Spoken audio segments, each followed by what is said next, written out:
அனைவருக்கும் வணக்கம். நான் உங்கள் அருளானந்த விபூதி சித்தர். இன்னைக்கு நம்ம பார்க்க போறது சித்தர்கள் கலையில காற்றையே உணவாக உட்கொண்டார்கள். காற்றையே உடலுக்கு தேவையான சக்தியாக மாற்றி கொண்டார்கள். உணவு எதுவுமே எடுக்காத, சாப்பாடு எதுவும் சாப்பிடாத, பழங்கள் எடுத்துக்காத, நீர் கூட குடிக்காம காற்றை மட்டுமே உணவாக உண்டு வாழ்ந்தவர்கள் சித்தர்கள். யோசனை பண்ணி பாருங்க, ஒரு காற்றையே நமக்கு தேவையான ஆற்றலாக மாற்றிக்கொள்ள முடியும்னா எவ்வளவு ஒரு சிறப்பான விஷயமா இருக்கும். நம்மளுடைய தேவைகள் எஞ்சான் உடம்புக்கு சிரசே பிரதானம் சொல்லுவாங்க. அந்த மாதிரி ஒரு உடலுக்கு பாத்தீங்கன்னா தலைதான் முக்கியத்துவமா வகிக்குது. நம்ம மனித உடல், நம்ம உயிர் வாழணும்னா வயிறுக்கு தேவையான, உடல் இயக்கத்திற்கு தேவையான உணவு தான் ரொம்ப ரொம்ப முக்கியமா இருக்கு.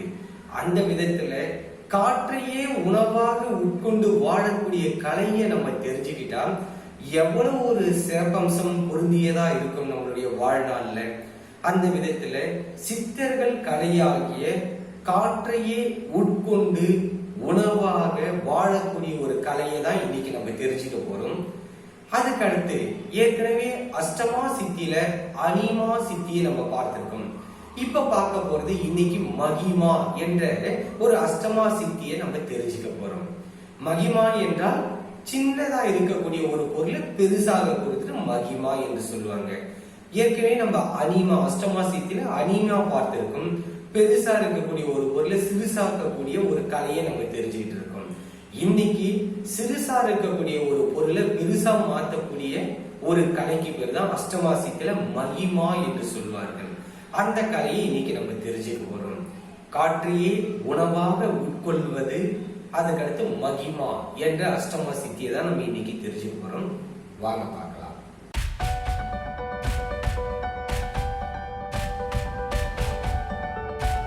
சித்தர்கள் கலையில வாசி யோகம் என்பது மிகவும் முக்கியத்துவம் வாய்ந்த ஒரு கலை. வாசி யோகம் மூச்சு பயிற்சி கூட சொல்லுவாங்க. இந்த மூச்சை பலவிதமாக பயன்படுத்தி உடல்ல ஏற்படக்கூடிய நோய்களை குணப்படுத்தினாங்க. வாழ்நாளை நீட்டித்துக் கொள்வதற்கு பயன்படுத்தினாங்க. பலவிதமான மூச்சு பயிற்சிகளை கொடுத்தாங்க. வாசி யோகத்துல பலவிதமான மூச்சு பயிற்சிகளை கொடுத்தாங்க. சித்தர்கள் பயன்படுத்திய கலையில ஒரு பெரிய கலைஞரன் இந்த மூச்சு பயிற்சியை காற்றையே உணவாக உட்கொள்வது என்ற ஒரு பெரிய கலையை சித்தர்கள் பயன்படுத்தினாங்க. அன்னைக்கு சித்தர்கள் காட்டுல தான் போயிட்டு தவம் பண்ணிட்டு இருந்தாங்க. தவத்துல உட்காந்துட்டாங்கன்னா எத்தனையோ ஆண்டு காலம் தொடர்ந்து, அதாவது பாத்தீங்கன்னா உடல் முழுசும் புற்று கட்டக்கூடிய அளவுக்கு கூட அவங்க தவம் பண்ணி இருக்காங்க என்று வரலாறுகள் சொல்லி இருக்கு, நம்ம கேள்விப்பட்டிருக்கோம். அப்போ ஒரு மனிதர் ஒரே இடத்துல அமர்ந்து புற்று கட்டக்கூடிய அளவுக்கு எத்தனை வருடங்கள் இருந்தால் அந்த செயல் நடந்திருக்கும். அப்படி பார்க்கும்போது அவங்க உடல் இயக்கத்திற்காக என்ன உட்கொண்டார்கள் என்று பார்க்கும் பொழுதுதான் சித்தர்கள் குறிப்பிலே இருக்கு காற்றை உணவாக உட்கொள்ளுதல் என்ற ஒரு குறிப்பு. பொதுவா நம்ம உடம்புக்கு பாத்தீங்கன்னா 3 விதத்துல நமக்கு ஆற்றல்கள் சக்தி கிடைக்குது. முதல்ல நீர், தண்ணீர் குடிச்சோம்னா தண்ணீர்ல இருந்து நமக்கு ஆற்றல்கள் கிடைச்சு உடலை இயக்குவதற்கு உண்டான சக்தி தண்ணீர்ல இருக்கு. அதுக்கடுத்து பாத்தீங்கன்னா உணவு, உணவின் மூலமாகவும் நமக்கு ஆற்றல்கள் கிடைக்குது. அதுக்கடுத்து பாத்தீங்கன்னா காற்றின் மூலம் என்று சொல்லும் பொழுது வான்கோள்கள் இருந்து வரக்கூடிய ஆற்றல்கள் நேரடியா மனித உடம்போடு தொடர்புடையது. ஒவ்வொரு கோள்கள் இருந்து வரக்கூடிய ஆற்றல்கள் மனித உடம்போடு தொடர்புடையது. இந்த ஆற்றல்கள்லாம் எது மூலமாக வருகின்றது? எது மூலமா? மனிதர்களுக்கும் விலங்குகளுக்கும் தாவரங்களுக்கும் எது மூலமா கிடைக்கிறது போது இந்த காற்றின் மூலமா தான் ஊடுருவி வருது இந்த ஆற்றல்கள். இப்போ ஒவ்வொரு கோள்களிலிருந்து வரக்கூடிய ஆற்றல் மனித உடம்போடு நேரடியா தொடர்பு இருக்கு. இது காற்றின் மூலமா தான் வருது. அப்போ அந்த காற்றை நம்ம உட்கொள்ள தெரிஞ்சுக்கிட்டால், காற்றை உணவாக பயன்படுத்திக்க தெரிஞ்சுக்கிட்டோம்னா நமக்கு தேகம் அழியாது, பசி என்ற ஒன்று ஏற்படாது, உடல் ஆரோக்கியமா இருக்கலாம். ஏன்னா நம்ம சுவாசிக்கிற காற்றே பிராணவாயுன்னு சொல்லுவாங்க, உயிர் காற்றுன்னு சொல்லுவாங்க. ஒரு மனிதன் உயிர் வாழ்வதற்கு உண்டான அத்தனை ஆற்றல்களும் காற்றுல இருக்கு. அதை பயன்படுத்துறதுக்கும் அதுக்குள்ள இருக்கக்கூடிய ஆற்றல்களை பிரித்து பிரித்து உடல் தேவையை பூர்த்தி செய்வதற்கு நமக்கு அந்த ஞானம் இல்லை. அவ்வளவுதானே தவிர வேற ஒண்ணும் கிடையாது. அதுக்குள்ள காற்றுக்குள்ள எல்லா ஆற்றல்களும் இருக்கு. இதை சித்தர்கள் உணர்ந்தாங்க. சித்தர்கள் என்றாலே சித்தத்தை உணர்ந்தவனே சித்தன். சித்துனா உடலை பற்றியும் உடலுக்குள் இருக்கக்கூடிய உயிரை பற்றி சகல விதமான விஷயங்களை தெரிந்து வைத்தவர்கள் சித்தர்கள். அவங்க காற்றையே உணவாக எடுத்துக்கிட்டாங்க. இப்ப ஏற்கனவே நம்ம சொன்னோம், ஒவ்வொரு கிரகங்களும் மனித உடம்போடு நேரடியா தொடர்பு இருக்குன்னு பார்த்திருக்கோம். இப்போ சூரியன் அதுல இருந்து வரக்கூடிய ஒரு ஆற்றல் மனித உடம்போட எலும்புகளோடு தொடர்புடையது. சந்திரன் மனித உடம்புல ரத்தத்தோடு தொடர்புடையது. புதன் தோள்களோடு தொடர்புடையது. சூரியன், புதன், சந்திரன் பார்த்தாச்சுங்களா. அதுக்கடுத்து சுக்கிரன் ஆண்களுக்கு விந்துவும் பெண்களுக்கு நாகத்தோடு தொடர்புடையது. அதுக்கடுத்து செவ்வாய் என்ற கோள், அதிலிருந்து வரக்கூடிய ஒரு ஆற்றல் பார்த்தீங்கன்னா மனித உடம்போட எலும்போடு மஜ்ஜைகளோடு தொடர்புடையது. குரு, அதிலிருந்து குரு என்ற கோள்களில் இருந்து வரக்கூடிய ஆற்றல் மனித உடம்போட மூளையோடு தொடர்புடையது. சூரியன், புதன், சுக்கிரன், சந்திரன், செவ்வாய், குரு, சனி என்ற கோள், அதிலிருந்து வரக்கூடிய ஆற்றல், சனி என்ற கிரகத்தில் இருந்து வரக்கூடிய ஆற்றல் மனித உடம்புல இருக்கக்கூடிய 72,000 நாடி நரம்புகளோடு தொடர்புடையது. அதுக்கடுத்து ராகு, கேது என்ற நிழல் கிரகங்கள் சொல்லுவாங்க. இது ஒரு மனிதர்களுடைய மெய் ஞானத்தையும் உடல்ல இருக்கக்கூடிய சுத்த சக்தி என்று சொல்லக்கூடிய ஓஜஸோடு தொடர்புடையதா இருக்கிறத சித்தர்கள் குறிப்பு கொடுத்திருக்காங்க. ஆனா இந்த எல்லா கிரகத்திலிருந்து வரக்கூடிய ஆற்றல்கள் எப்படி பூமிக்கும் சரி மனிதர்களுக்கும் சரி எல்லா ஜீவராசிக்கும் எது மூலமா வருகின்றது என்று பார்க்கும்போது இந்த காத்துல தான் கலந்து வருது.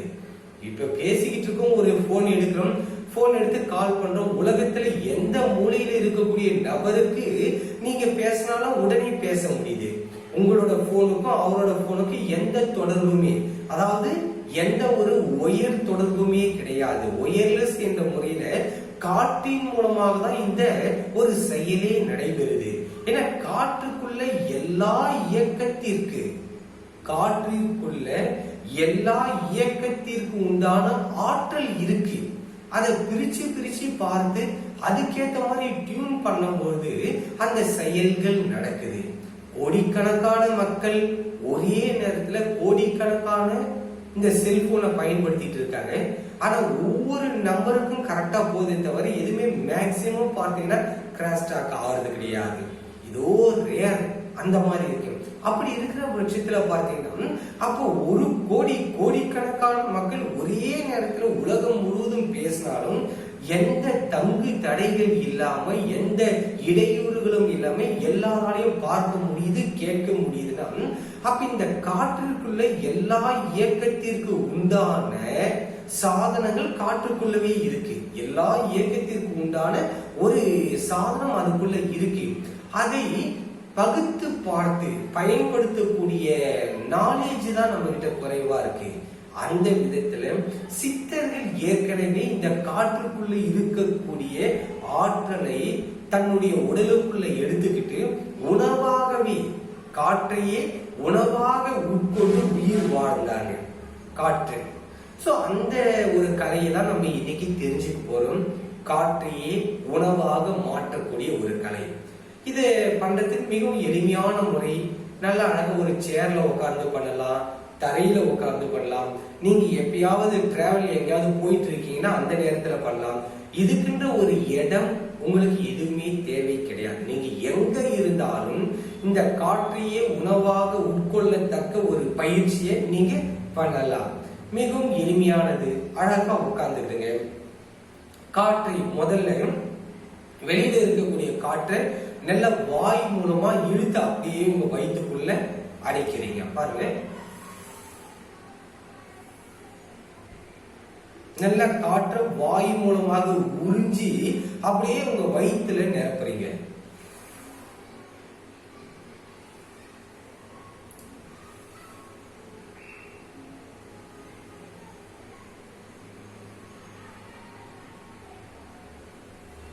இத மாதிரி நல்ல வாய் மூலமா காற்றை உறிஞ்சி வயிற்றுக்குள்ள ஃபுல்லா நிரப்புறீங்க. முதல்ல வயிறு நல்லா நிரம்புற அளவுக்கு வாய்கள் மூலமா வாயை நல்லா உறிஞ்சி காற்றை உறிஞ்சலாம். நல்ல வாயை திறந்து வச்சு காற்றை அப்படியே இழுக்கலாம். ஏதாவது ஒரு முறையில வெளியில இருக்கக்கூடிய காற்றை வாயின் மூலமாக உறிஞ்சி அப்படியே உங்க வயிற்றுக்குள்ள காத்த முதல்ல நிரப்பிடுறீங்க. நிரப்பிட்டு கண்களை மூடிய நிலையில வயிற்றுக்குள்ள இருக்கக்கூடிய காற்றை அப்படியே கவனிக்கிறீங்க. கவனிச்சுட்டு இப்ப நான் சொல்றத அப்படியே நீங்க தனியா பயிற்சி பண்ணும்போது இத மாதிரி சொல்லிடும். பாருங்க, கண்களை அழகா முடிக்கீங்க. காற்றை ஃபுல்லா எடுத்துக்கிறோம். வயிற்று ஃபுல்லா காற்றை நிரப்பிடும். நிரப்பிட்டு மனசை அப்படியே வயிற்றுக்குள்ள ஒருநிலைப்படுத்தி உள்ள இருக்கக்கூடிய காற்றை பாவனையா பார்க்கணும். மனக்கண்ணால பார்க்கணும். அப்படியே மனக்கண்ணால வயிற்றுக்குள்ள இருக்கக்கூடிய காற்றை மனசால அப்படியே கவனிக்கிறீங்க. பார்த்து அந்த காற்றிற்குள்ள நம்ம காற்றோடு நம்ம உரையாடணும். நம்ம சொல்லணும், உள்ள இருக்கிற காற்றோடு நீங்க பேசணும். இதெல்லாம் சொன்னோம். பாவனை ஒன்றே போதுமே பரமனை அடைவதற்கு பாரதி. எதை நீ நினைக்கிறாயோ அதுவாகவே நீ மாறுகிறாய் என்று கீதை சொல்லுது. அப்ப காற்று அப்படியே மனக்கண்ணால பார்த்து காத்தோட நீங்க பேசணும். காற்றுக்கிட்டு நீங்க சொல்லணும், வயிற்றில் இருக்கக்கூடிய காற்றே, இப்படி உன்னுடைய ஆற்றல்கள், உன்னுடைய சக்தி என்னுடைய உடலை இயக்குவதற்கு உண்டான ஆற்றலாக மாறட்டும். என் உடலில் இருக்கக்கூடிய ஒவ்வொரு உறுப்புகளுக்கும் நீ ஆற்றலை தருவிப்பாயாக. உன்னிடம் இருக்கக்கூடிய சக்தியை என் உடல் முழுவதும் பரவி விடுவாயாக. உன்னிடம் இருக்கக்கூடிய சக்தி என் உடல் உறுப்புகள் இயங்குவதற்கு உண்டான ஆற்றலை நீ தருவாயாக. இப்பொழுது நான் உட்கொண்ட காற்று எனக்கு சக்தியாக மாறி என்னுடைய பசி பிணியை தீர்க்கின்றது என்று நீங்க ஒன் பை ஒன்னா அப்படியே சொல்லிட்டே இருக்கணும். முதல்ல காற்று உன்னிடம் இருக்கக்கூடிய ஆற்றல் என் உடலை இயக்குவதற்கு உண்டான ஆற்றலாக மாறட்டும். உன்னிடம் இருக்கக்கூடிய சக்தி என் உடல் உறுப்புகள் அனைத்தும் இயக்குவதாக மாறட்டும். உன்னிடம் இருக்கக்கூடிய ஆற்றல், உன்னிடம் இருக்கக்கூடிய சக்தி என்னுடைய பசி பிணியை போக்குவதாக அமையட்டும் என்று காற்று கிட்ட நீங்க உரையாடணும். மனசால வாய்க்குள்ளவே மனசால நீங்க காட்டுக்கிட்டவே பேசணும். பேசும்போது கீதை சொன்ன மாதிரி எதை நீ நினைக்கிறாயோ அதுவாகவே நீ மாறுகிறாய் என்று சொல்றதின் மூலமா நீங்க காற்றோட பேசும்போது உன்னுடைய ஆற்றல் என் உடலை இயக்கக்கூடிய சக்தியாக மாறட்டும் அப்படின்னு சொல்லிட்டு அப்படியே பாவனையா நீங்க பார்க்கணும். அந்த வயிற்றிலிருந்து ஒரு ஆற்றல் உடல் முழுவதும் அப்படியே ஸ்ப்ரெட் ஆகிறத உணரணும். உடல்ல இருக்கக்கூடிய 72,000 நாடி நரம்புகளுக்குள்ள அந்த காற்று சக்தி உயிர் சக்தியா மாறி உடல் முழுவதும் பரவறத அப்படியே நீங்க ஃபீல் பண்ணணும். அந்த காற்றுல இருக்கக்கூடிய சக்தி உங்க உடலை இயக்கக்கூடிய உடல் உறுப்புகளை இயக்கக்கூடிய ஆற்றலா மாறத உங்களால பார்க்கணும். பேச்சுக்கு சர்க்கரை எடுத்துங்க, சர்க்கரை நாட்களை போட்டு சுவைக்கிறீங்க, அந்த இனிப்பு சுவையை உணர முடியுது இல்லைங்களா?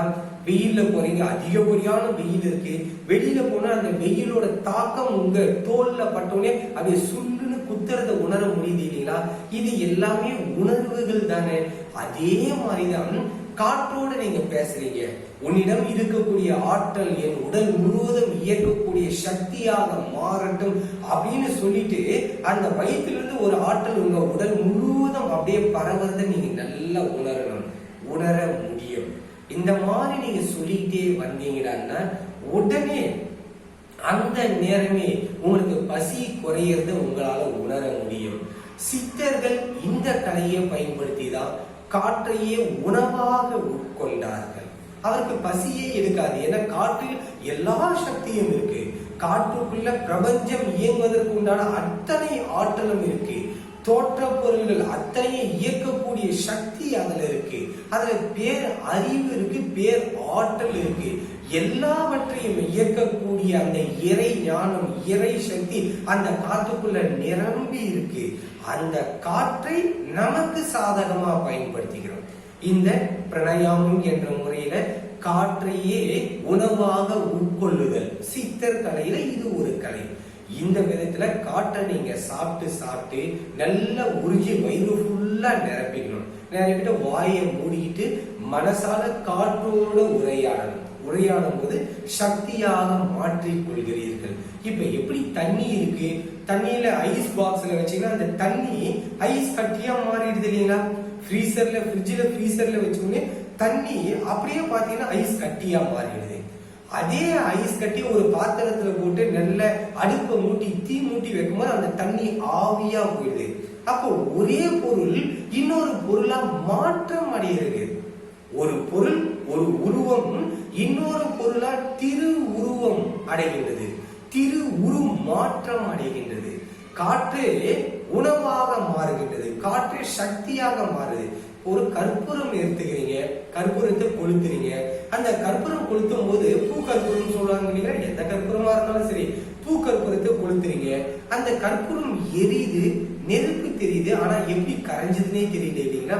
அப்ப அந்த பொருள் கரையாம அப்படியே ஆவியாயிடுதுன்னா எரிஞ்சு அப்படியே கரைஞ்சு போகுது, இல்லாம போகுது. ஒரு பொருள் இருக்கு, ஆனா எரிய வைக்கும்போது கண்ணுக்கு தெரியாத, தடம் தெரியாத, அப்படியே காற்றா கரைஞ்சு போயிடுது. அதே மாதிரிதான் இந்த காற்றில் இருக்கக்கூடிய அத்துணை சக்தியும், பிரபஞ்சத்தில் இருக்கக்கூடிய கோள்கள் இருக்கக்கூடிய அத்தனை ஆற்றல்களும், உயிரினத்தை இயக்கக்கூடிய அத்தனை சக்திகளும் இந்த காற்றுக்குள்ள இருக்கு. அந்த காற்றை திரு உரு மாற்றத்தை ஏற்படுத்துகின்றோம். அந்த காற்றில் இருக்கக்கூடிய சக்தியை நம் உடல் இயக்குவதற்கு உண்டான உயிர் ஆற்றலாக, உயிர் சக்தியா நம்ம மாத்திக்கிறோம். தொடர்ந்து பயிற்சி பண்ண மிகவும் எளிமையா உங்களுக்கு அது பிடிபட்டுரும். முதல்ல தொடக்கத்துல புரிதல் உங்களுக்கு குறைவா இருந்தாலும் கூட தொடர்ந்து நீங்க இதை செய்ய உங்களுக்கு எளிமையான முறையில வயிற்றுக்குள்ள காற்றை நிரப்ப முடியும். நிரப்பின காற்றை மனசால கவனிக்க முடியும், அதோடு உரையாட முடியும். உரையாடி நீங்க அந்த காற்றையே உணவாக மாற்றிக்கொள்ள முடியும். காற்றை திரு உரு மாற்றம் அடைய வைக்கிறீங்க, உடல் ஆற்றலாக, உடல் சக்தியாக. இதுதான் சித்தர்கள் பயன்படுத்திய காற்றையே உணவாக உட்கொள்ளும் ஒரு முறை. அதுக்கடுத்து அஷ்டமா சித்தியில இப்போ ஏற்கனவே நம்ம அனிமா பார்த்துருக்கோம், இப்போ மகிமா பார்க்க போறோம். மகிமா என்பது என்னன்னா சின்ன பொருளை பெருசாகக்கூடிய ஒரு கலை. இது நம்ம எப்படி எதுக்காக நமக்கு பார்க்க போறோம்னா, இப்ப நம்ம உடம்பு எடுத்துக்கிறீங்க. சில பேர் சொல்லுவாங்க, அதுவும் குறிப்பா பாத்தீங்கன்னா நிறைய பெற்றோர்கள் குழந்தைகளை சொல்லுவாங்க, நல்லா சாப்பிட்றாங்க, நல்ல சக்தி உள்ள பொருளை தான் கொடுக்குறோம், பழம் கொடுக்குறோம், நட்ஸ் கொடுக்குறோம், எல்லாத்தையுமே கொடுக்குறோம், ஆனா அவங்க உடம்புல செதை பிடிக்க மாட்டேங்குது அப்படின்னு சொல்லி நீங்க கேள்விப்பட்டிருப்பீங்க. நிறைய பேர் சொல்றதை நம்ம பார்த்துருக்கோம். அப்ப அவங்கெல்லாம் ஏற்கனவே சொன்ன அந்த பிரணயாமத்தை, காற்றையே உணவாக உட்கொள்ளக்கூடிய கலையை இப்ப இந்த வீடியோவை போட்டு காமிங்க, இப்படி பயிற்சி பண்ண சொல்லுங்க. பண்ணீங்கன்னாவே அவங்க உடம்பு ஆட்டோமேட்டிக்கா பாத்தீங்கன்னா நல்ல உடல் நல்ல கொஞ்சம் பெருக்கிறதுக்கு உண்டான வாய்ப்புகள் அதிகமா இருக்கு. ஏன்னா பிராணவாயில எல்லா சக்தியும் இருக்கும்போது உடல் இயக்கத்திற்கு தேவையான அத்தனை ஆற்றலாக அது மாறி உடல் சக்தியாக மாறி தேகம் அதிகரிக்கும், உடல் வனப்பாகும், முகவசியம் ஜெகவசியம் கூடும். இப்போ அந்த குழந்தைகள் ஒருவேளை அந்த மூச்சு பயிற்சி அவங்களால செய்ய முடியல, அல்லது பெரியவங்களால கூட எனக்கு அது சரியா விளங்கலை, என்னால புரிஞ்சிக்க முடியல அப்படின்னு சொல்லக்கூடியவங்களுக்கு அஷ்டமாசித்தில சித்தர்கள் பயன்படுத்தின ஒரு கலையை, ஒருவேளை யாரெல்லாம் ஒல்லியா இருக்கீங்க, கொஞ்சம் நான் நல்லா கொஞ்சம் இன்னும் கொஞ்சம் குண்டா இருந்தா, பூசண மாதிரி இருந்தா அழகா இருக்கும் என்று விரும்பக்கூடிய ஆண்களோ பெண்களோ இப்ப சொல்லக்கூடிய இந்த பயிற்சி நீங்க பண்ணீங்கன்னா உறுதியா உங்க உடல் கொஞ்சம் பெருக்கும், நீங்க குண்டாயிடுவீங்க. ஆனா இந்த குண்டு எதுனா கழிவுகளால் உருவாக்கப்படக்கூடிய குண்டு கிடையாது. நல்ல ஆற்றலாக சக்தியாக இருக்கக்கூடிய நல்ல சுத்த சக்தியால் ஏற்படக்கூடிய செதை பெருக்கம், தசை பெருக்கம், எலும்பு பெருக்கம். சோ அந்த விதத்தில் இது ஆரோக்கியம் அளிக்கக்கூடியதா இருக்கும். நோய்வாய் ஏற்படுத்தக்கூடிய உடல் பெருக்கமா இது அமையாது. அப்ப நீங்க எப்படி பண்ணணும்னா, இந்த தியானத்தை பண்ணும்போது ஏற்கனவே நம்ம உடம்புக்குள்ள சக்கரங்கள் சொல்லுவோம், மூலாதாரம், சுவாதிஷ்டானம், மணிபுரகம், அநாகதம், விஷிக்தி என்று விஷிக்தி, ஆகினை, துரியம் சொல்லுவோம். இந்த யாரெல்லாம் ஒல்லியா நீங்க இருக்கீங்கன்னு நினைச்சு நீங்க குண்டாகணும்னு நினைக்கிறீங்களோ, இந்த விஷிக்தி சக்கரத்துல நீங்க மனசை வச்சு தவம் பண்ணும் பொழுது உங்க உடல் பெருக்கும். தசைகள் கூடும், ஆற்றல்கள் கூடும், உடல் வலிமை கூடும், கொஞ்சம் உடம்பு ஒல்லியா இருக்கிற குண்டாகணும் அப்படின்னு யாரெல்லாம் விரும்புனீங்களோ இந்த விசுத்தி சக்கரத்துல நீங்க மனசை வச்சு தவம் பண்ணும் பொழுது இந்த கலையை பயன்படுத்தும் போது அனிமா மகிமா என்ற முறையில இப்ப மகிமா உங்களுக்கு வேலை செய்து உடல் குண்டாகிறத உணர முடியும். அதுவும் இப்ப இந்த பயிற்சியை பண்ணும்போதே உங்களுக்கு அந்த உடல் பெருக்கிறத உணர முடியும். ஒரு பேச்சுக்கு நீங்க என்ன பண்ணுன்னா விசுத்தி சக்கரம், அதாவது மூலாதாரம், சுவாதிஷ்டானம், மணிப்புரகம், அநாகதம் சொல்லுவாங்க. அதுக்கடுத்து பாத்தீங்கன்னா விசுத்தி சக்கரம். இந்த தொண்டையோட மையம் தான் நமக்கு விசுத்தி சக்கரமா இருக்கு. இந்த தொண்டை இருக்கு இல்லைங்களா, இந்த மையம் தான் விசுத்தி சக்கரம் சொல்லுவாங்க. இந்த இடத்துல மனசை வச்சு அப்படியே நீங்க மனசை வச்சு தவம் பண்ணணும். இங்க தொண்டை குழியில மையத்துல அப்படியே மனசை வச்சு நீங்க உங்க கவனங்கள் முழுவதும் இங்க வச்சே நீங்க எண்ணத்தை தவத்தை பண்ணணும். அதற்கு முன்பாக உங்க உடம்பு எந்த அளவுக்கு குண்டானா, எந்த அளவுக்கு பூரித்து இருந்தா உடல் அழகா இருக்குன்னு நீங்க நினைக்கிறீங்களோ முதல்ல ஒரு நிமிஷம் மனசால அப்படியே கண்களை மூடிக்கிட்டு நீங்க உங்க உடல் எந்த அளவுக்கு ஹைட்டோ அல்லது வெயிட்டோ எந்த அளவுக்கு நீங்க பெருக்கணும், குண்டாகணும் நீங்க நினைக்கிறீங்களோ, எந்த அளவுக்கு தோற்றம் இருந்தா அழகா இருக்குன்னு நீங்க நினைக்கிறீங்களோ முதல்ல ஒரு நிமிஷம் கண்களை மூடி உங்க உருவம் எந்த அமைப்புக்கு விரியணும்னு நீங்க மனக்கண்ணால பாக்குறீங்க. உங்க உருவத்தை கண்களை மூடிட்டு மனக்கண்ணாலே நீங்க ஓகே நம்ம இவ்வளவு ஹைட்ல இருந்தா நல்லா இருக்கும், உடம்பு இவ்வளவு குண்டா இருந்தா நல்லா இருக்கும் அப்படின்னு நீங்க எப்படி விரும்புறீங்களோ முதல்ல ஒரு நிமிஷம் அப்படியே பாவனையா பாக்குறீங்க. அதுக்கு அடுத்து இந்த விசுத்தி சக்கரத்துல மனசை வச்சு அப்படியே அந்த இடத்துலயே தவம் பண்ணுங்க. உங்களோட எண்ணங்கள் கவனங்கள் முழுசும் இங்க வச்சே அப்படியே தவம் பண்றீங்க. இப்படி பண்ணும்போது உடலுக்கு தேவையான நோய் எதிர்ப்பு சக்தி கூடும், உடல் வளர்வதற்கு உண்டான ஆற்றல்கள் உங்களுக்கு கிடைக்கும். ஒல்லியா இருக்கிற குழந்தைங்களுக்கு இதை நீங்க பண்ண சொல்லலாம். பெரியவங்க கூட யாராவது ஒல்லியா இருக்கீங்க, கொஞ்சம் நம்ம குண்டா இருந்தா நல்லா அழகா இருக்கும் அப்படின்னு நீங்க எந்த உருவத்தை ஹைட்டாவோ வெயிட்டாவோ நீங்க எதை விரும்புறீங்களோ அந்த அளவுக்கு உங்க உடல்ல முதல்ல பாவனையா பார்த்துட்டு இந்த விசுத்தி சக்கரத்துல தவம் பண்ணும்போது தவம் பண்ணி முடிச்ச உடனே உங்களுக்கு தெரியும் உடல் கொஞ்சம் பெருத்து இருக்கிறத உங்களால ஃபீல் பண்ண முடியும். இந்த பயிற்சி தொடர்ந்து நீங்க செய்ய செய்ய சுத்த சக்தியாக காற்றில் இருக்கக்கூடிய பிரபஞ்சத்தில் இருக்கக்கூடிய சுத்த சக்தி என்று சொல்லக்கூடிய காஸ்மிக் எனர்ஜி உங்க உடலுக்குள்ள அப்படியே ஊடுருவி உங்க உடலை பெருக்கும். ஹைட்டா வர்றதுக்கு உண்டான வாய்ப்புகள் இருக்கு, வெயிட்டா வர்றதுக்கு உண்டான வாய்ப்புகள் இருக்கு. வாங்க பார்க்கலாம். முதல்ல கண்களை மூடிக்கங்க. கண்களை மூடிட்டு உங்க உருவம் எந்த அளவுக்கு ஹைட்டு எந்த அளவுக்கு வெயிட்டா இருக்கீங்கன்னா நீங்க அழகா இருப்பீங்கன்னா முதல்ல மனசால உங்க உருவத்தை அப்படியே கவனிங்க. மனசால உங்க உருவத்தை அப்படியே பாருங்க. இந்த அளவுக்கு ஹைட்டா இருந்து இந்த அளவுக்கு வெயிட்டா இருந்து இந்த அளவுக்கு கொஞ்சம் செதை பிடிச்சி இருந்தா பார்க்கறதுக்கு அழகா இருப்பேன் நானு அப்படின்னு நீங்க எந்த அளவுக்கு விரும்புறீங்களோ உங்க உருவத்தை அப்படியே மனக்கண்ணால பாருங்க. மனசால அப்படியே கவனிங்க. உங்க உருவத்தை பாவனையா பாருங்க. எப்படி இருந்தா நீங்க அழகா இருப்பீங்க அப்படின்னு நீங்க விரும்புறீங்களோ அது அப்படியே கவனிங்க மனக்கண்ணால. தலை, கழுத்து, தோள்பட்டை, கைகள், மார்பகம், வயிறு, இடுப்பு, தொடை, முழங்கால், பாதம் அப்படியே உங்க உடம்பையே கவனிங்க.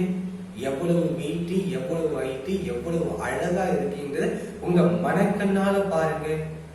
அப்படியே பாருங்க மனக்கண்ணால. உங்க உருவம் எப்படி இருந்தா அழகா இருப்பீங்கன்னு நீங்க நினைக்கிறீங்களோ மனசால அப்படியே பாருங்க. ஆழ்ந்து கவனி, ஆழ்ந்து மனசால அப்படியே கவனிங்க. உங்க உருவத்தையே கவனிங்க. எண்ணங்கள் முழுவதும் அப்படியே உங்க உருவத்தையே பாருங்க. இப்போ உங்க மனசு விசுத்தி சக்கரம் என்று சொல்லக்கூடிய தொண்டை குழியில அப்படியே கவனிங்க. உங்க எண்ணங்கள் முழுவதும் தொண்டை குழியிலேயே கவனிங்க. மனசை ஒருநிலைப்படுத்தி அழகா கவனிங்க. தொண்டை குழியிலேயே ஆழ்ந்து கவனிங்க. மனம் முழுவதும் தொண்டை குழியிலேயே கவனிங்க. எண்ணங்கள் முழுவதும் தொண்டை குழியிலேயே கவனிங்க.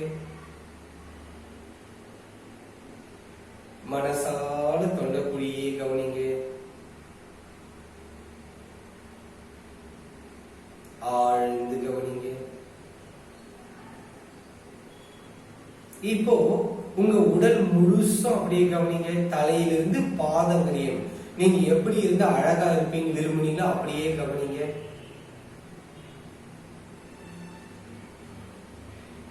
இப்போ மனசால பார்க்கும் போதே உங்க உடல் பெருகி இருக்கிறத உங்களால நல்லா உணர முடியும். ஏதோ ஒரு ஆற்றல் உங்க உடம்புக்குள்ள ஊடுருவி நீங்க பெருசா இருக்கிற ஒரு ஃபீலிங்க உங்களுக்கு நல்லா கொடுக்கும். அப்படியே கவனிங்க. ஆழ்ந்து உங்க உடம்பையே கவனிங்க. சரிங்க, மெதுவா கண்களை திறந்துக்குங்க. இப்போ இந்த மாதிரி நம்ம சொல்லி இருக்கக்கூடிய இந்த பயிற்சி முறைகளை நீங்க சரியா பயன்படுத்தினீங்கன்னா காற்றையே உணவாக உட்கொள்ள முடியும். ஒண்ணு. அதுக்கடுத்து இந்த மகிமா சித்தர்கள் பயன்படுத்திய மகிமா பயிற்சி நீங்க பண்ணும் பொழுது ஒல்லியா இருக்கிறவங்க கூட கொஞ்சம் குண்டாகிறதுக்கும், குள்ளமா இருக்கிறவங்க கொஞ்சம் ஹைட் ஆகிறதுக்கும் உண்டான வாய்ப்புகள் உங்களுக்கு அபரிமிதமா இருக்கு. பயிற்சியை தொடர்ந்து பண்ணுங்க, சிறப்பான பலனை அடைய முடியும். இந்த மாதிரி நம்மளுடைய பதிவுகள் உங்களுக்கு தொடர்ந்து வரணும்னா நம்மளுடைய இந்த சேனலை சப்ஸ்கிரைப் பண்ணிக்கங்க, லைக் பண்ணுங்க, கமெண்ட் பண்ணுங்க, உங்க நண்பர்களுக்கு ஷேர் பண்ணுங்க. மீண்டும் ஒரு பதிவில் சந்திப்போம். அனைவருக்கும் வணக்கம்.